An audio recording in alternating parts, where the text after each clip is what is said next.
Okay guys, in the previous video हम बात कर रहे थे डिराइव यूनिट्स की।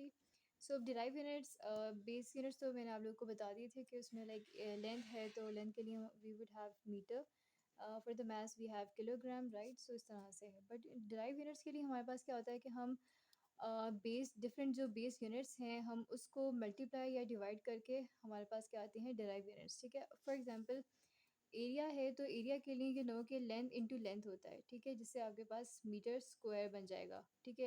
लेट मी शो यू, आपको करके दिखाती हूँ मैं। ऑलराइट, अब आपके पास है एरिया, ठीक है। एरिया के लिए you have a formula length into length. So length किस में हम मेजर करते हैं? बेस में हमने देखा था कि लेंथ के लिए होता है मीटर, ठीक है। सो इस तरह से metre into metre, so word becomes metre square, ठीक है। फिर इसके बाद वॉल्यूम, वॉल्यूम यू नो कि वॉल्यूम के लिए हमारे पास क्या होता है? Length into length into length, right. ये इट इज़ फॉर स्क्वायर, ठीक है। तो अब इसको कैसे हम मेजर करेंगे? तो इसके लिए हमारे पास क्या होगा? सेम लेंथ के लिए मीटर होता है, तो metre into metre into metre, right.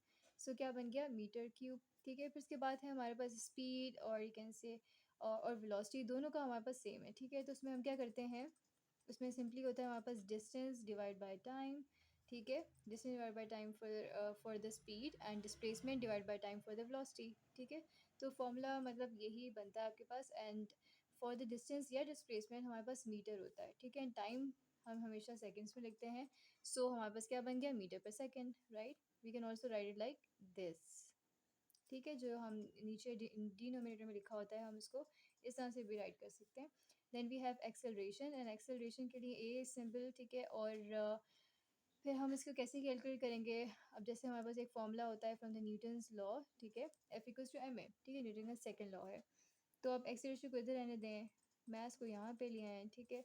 सो या फिर आप इसको छोड़ें, अभी हम नेक्स्ट में मैं बताती हूँ आपको, जब हम फोर्स कैलकुलेट करेंगे तब ये वाला फॉर्मूला आपके पास अब यूज़ कर लीजिएगा। अभी to make it less complicated आप क्या कर सकते हैं? यू नो कि एक्सेलरेशन किसके इक्वल होता है? वेलोसिटी ओवर टाइम, ठीक है। तो वेलोसिटी के लिए आपने ये फाइंड कर लिया, metre per second, right.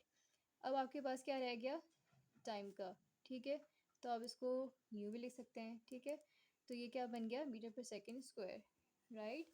Then you have density, ठीक है। तो डेंसिटी के लिए हम आपके पास सिंबल है रॉ, ठीक है। एंड डेंसिटी होता है हमारे पास मास ओवर वॉल्यूम, ठीक है। तो मास के लिए kilograms as I told you before, and volume के लिए क्या बन गया? Metre cube, as we have calculated before, ठीक है। तो ये बन गया आपके पास डेंसिटी।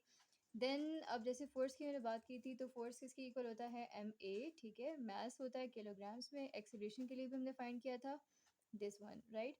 सो क्या हो गया? मीटर सेकेंड स्क्वायर, ठीक है। तो हम इसको कैसे लिख सकते हैं? Kilogram metre per second square, right.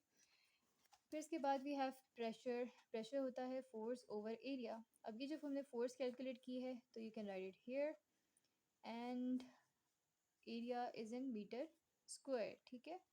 तो इस तरह से हमने कैलकुलेट कर लिया। अब ये जो है हमारे पास मीटर, ये इस स्क्वायर से कैंसिल हो जाएगा, and then what you get is kilogram per metre per second square, right. जिस तरह से यहाँ पे भी है, ओके। फिर इसके बाद वी हैव एनर्जी, एनर्जी और वर्क, यू नो कि दोनों एक ही जैसे होते हैं, एक ही होते हैं। तो हमारे पास वैसे वर्क का फॉर्मूला ये होता है, work equals to force into displacement, right. ये आप आगे जाके पढ़ेंगे, ठीक है। तो वैसे मैं आपको बता देती हूँ, ठीक है। और ये अब ये इसी फॉर्मूला को अगर आप यहाँ पे अप्लाई करें तो फोर्स क्या बन गया? फोर्स तो हमने फाइंड किया था kilogram metre per second square, right.